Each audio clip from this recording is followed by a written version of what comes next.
So welcome. Do pop your name in the chat. Let me know where you're calling in from and let me know what's stressing you out today.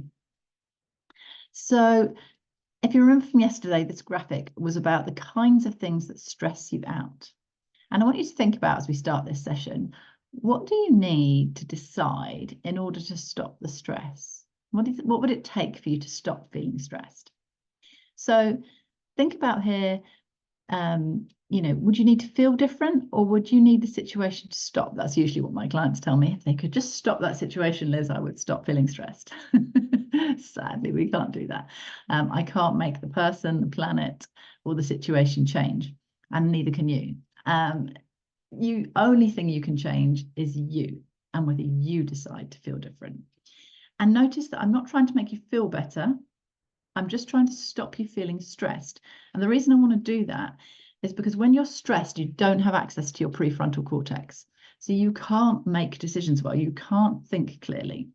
If you can reduce your stress, you will do better at life, at decision making, at thinking. And then you'll be able to make a better decision. So you want to do yesterday's session of get some clarity, decide what it is, take your emotional level of stress down by changing your paradigms to what stress is. It's just resistance. It's quite debilitating. I'm responsible for so many illnesses. However, stop resisting and then you can make a decision. If you can take that stress down a bit, your brain is operating, now you can get out of this. Okay, so today's session is going to focus on making a decision. So yesterday we created clarity, today we're going to make a decision. And these are the 3 sane decisions you can choose from. You can either accept the stress or accept the situation that's causing you stress. We're not going to be stressed. We're going to change the situation, or we're going to leave it. And the reason we have to do one of these is because otherwise we are in madness. We are like somebody sitting underneath an apple tree and waiting for oranges, or complaining that there's no oranges, or worse, we're allergic to apples, right? So step 1, accept it, or option 1, accept it, is saying, okay, I'm under an apple tree. Maybe I'll eat apples instead. Or I don't like apples, I'm just going to ignore the apples, but I'm fine under this tree. I'm just going to accept there's no oranges here. Okay. Step 2, to change it, says I need to change something. So maybe I've never liked apples, so I'm going to change that in myself and see if I can learn to like apples. Or I'm going to change my desire for oranges.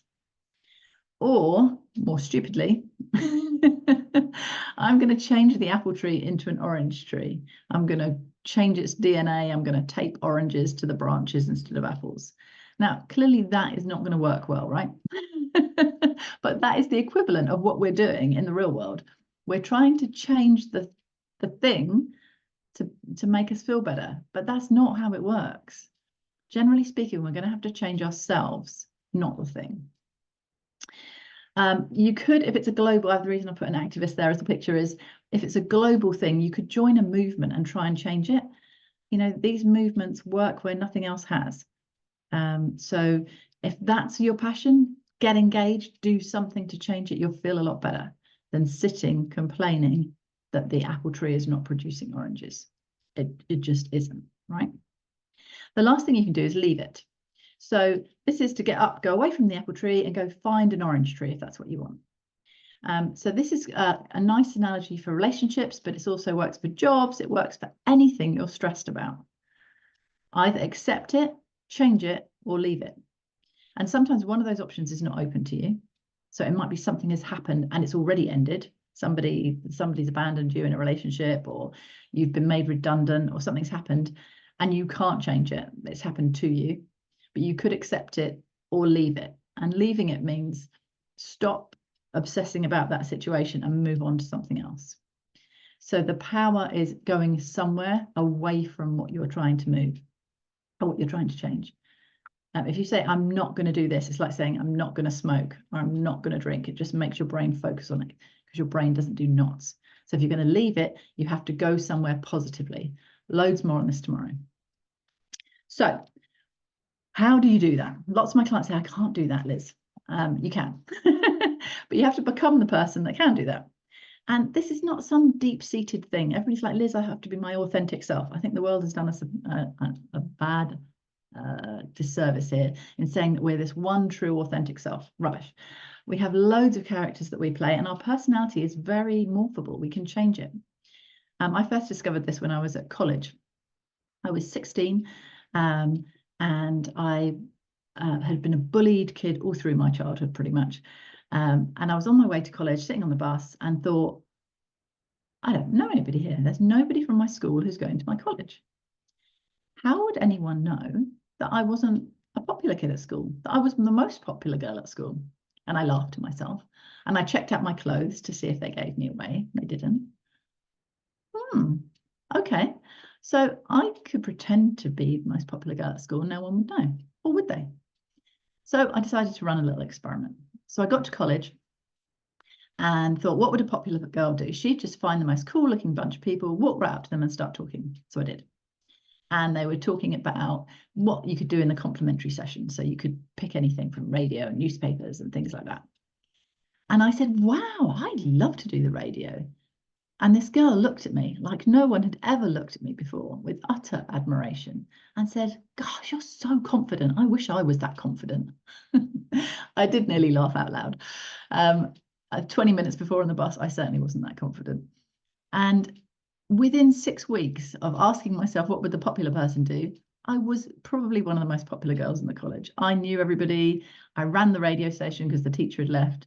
And suddenly I had a whole different problem of, what the situation of if you're popular with everybody, what happens to you? How do your friendships work and that kind of thing? Different problem. And through my life, I've used this over and over again. So what do I want to be? Who do I want to be? How do I want to show up in the world? Have the kind of experience I want to have, right? We're here for meaning of life stuff, plot spoiler. We're here for expansion and love, and pretty much everything gets boiled back down to that again. So how do you do it? The B is who you're being, and it's made up of your beliefs and your memories and the things that you think a lot. And in fact, the things you think a lot just become your beliefs over time, and you can change them. Initially, you're going to have to ask yourself repeatedly, what would it take to be this in this situation? Or what would this kind of person do in this situation? And you can Google people that have done it. If you don't know, you can ask people for recommendations, start saying you're interested in this and see what happens. The world changes so fast around you. It's amazing. And what you start to notice is different. So like we said yesterday, notice what you're noticing. And you find that what you are, what you think, spills out of your mouth. There's a lovely proverb that says something along the lines of, the truth in your heart will spill out of your mouth. I like that. So what you do and say is based on who you are. What you do and say gets you the results that you're getting. And the results will pretty much always back up who you're being. So if you want change, I teach this on practically every course I do. I use it every day in my coaching practice. This is how you do it. It looks simple, but it's much harder in practice. So if you need some help, reach out. I've got lots of different ways I can help you. So today's short and sweet paradigm shift is about making the decision. So what do you need to do? You need to decide for each of your stressors, are you going to accept it, change it, or leave it? So you need to have done yesterday's work in gaining that clarity on what they are, doing that reframe, realizing its resistance, and deciding to own it and what you want to do about it. Today, you're going to decide which of those 3 actions to take. And then you're going to think about, how do you become the person who can do that? Maybe you're already that person. Fabulous. Go for it. Tell me how you got on. But if you're not, decide how you can do that. Do some research, think some thoughts, go and watch some videos and listen to some different people. Do finish this week, because I've got loads more for you tomorrow, Thursday and Friday. And remember the buffet table. So the buffet table is going to help you become that person. So remember the buffet table from yesterday? It's like you're at a wedding. Everything's possible. You could have anything you wanted. Food that makes you sick at one end, food that gives you orgasms at the other end. But if you focus on the blue cheese that makes you sick, the kitchen notices your interest and sends more. People start to gather around you, interested in why you're being sick. Start to form committees about how dreadful it is the blue cheese is on the table. I'm not saying the blue cheese doesn't exist or isn't there. That's not what I'm saying. I'm saying paying attention to it will get you more of it. So stop. Move away from the table. Stop eating for a minute. Realize blue cheese exists all around the world. You're not going to get rid of it. This is definitely one to leave it. Leave the blue cheese alone. Move somewhere else and engage again. Try the food, right? I use this with a client of mine who was trying to give up smoking. And she said that she didn't know what would be better if she gave up smoking, because you can't say, I'm not going to smoke. That just makes you want to smoke. So I said, well, what would you gain? I don't know. After a bit of pushing, she realized that she would become a better runner. She liked running. And that her husband would find her sexier because he didn't like smoking. Okay, so you're a sexy runner. Now, I don't want you to worry about smoking. If you want to smoke, smoke. Don't get into it too much. Don't try and resist it. Don't pay any attention to it at all. What I do want you to pay loads of attention to is being a sexy runner. Focus on that loads. Any spare minute you have, think about being a sexy runner. Anyway, time passed. I didn't see her for a while, and I bumped into her at an awards dinner. And she pulled out of her little clutch bag a crumpled packet of cigarettes. And I thought, oh no, it didn't work. But it did. She said, I gave up. I didn't even try. I just gave up. I did what you said, and I thought about being a sexy runner. I've used this for so many people in so many ways. I stopped myself being covered in bruises one time for a similar reason. I'd started to come home with bruises all down my legs. People were like, why are you so clumsy? And I was like, I don't know. I keep bumping into tables and stuff. I'd start talking to my delegates about how clumsy I was, and we'd all share stories of how clumsy we all were. And it would get worse and worse. At one point, I was bumping into door frames as I was walking through it, and bumping into delegates as I was having coffee with them. And I was just about to pick up the phone to the doctor to say, I've got some sort of motor coordination problem here. And I caught myself, and I was like, oh, hang on a second, I'm doing that thing. So what's the opposite I could be? Elegant and graceful. Okay, I'm going to be elegant and graceful. And so I'd think I'm glide into rooms, and occasionally I would bump into things, and I think that's unusual. I'm so elegant and graceful normally, laughing inside.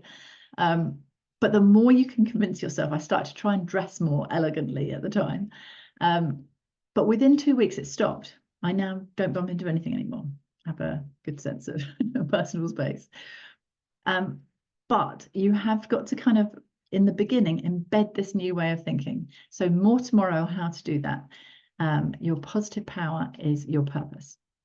So recap, decide on your stress, become the person who can, and use the buffet table to help you go to focus on what you want. Where are you going to? What is the thing you are doing, not reacting to that stressor?